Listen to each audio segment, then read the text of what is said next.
Президент сапар аясында облыстағы кадрлық резервке ілінген жастармен де кездесті. Арасында осалы жоқ, бәрі өз саласының кіл мықтылары. Бірі индустрия, бірі қаржы, енді бірі құқық қорғау саласында еңбек етіп жүр. Облыс, аудан әкімдіктерінде жауапты міндет атқарып жүргендері де бар. Ауыл ел бесігі бағдарламасы аясында біраз өзгерістер болып жатыр. Жол, су, әлеуметтік инфрақұрылым мәселелері шешіліп жатыр.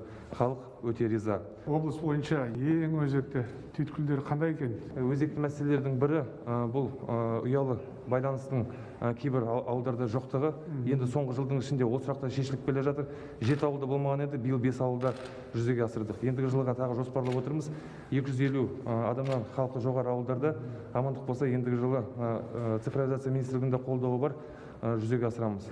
Мәселе үлкен бастық болу үшін емес, мәселе ең алдымен біздің мемлекетімізге көмектесу.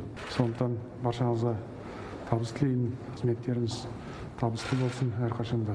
Шынар Асанқызы, Дулат Ентебеков, Әлібек Әлиев, Алмас Омарғалиев, Президент телерадио кешенінің көмегімен Екібастұз қаласынан.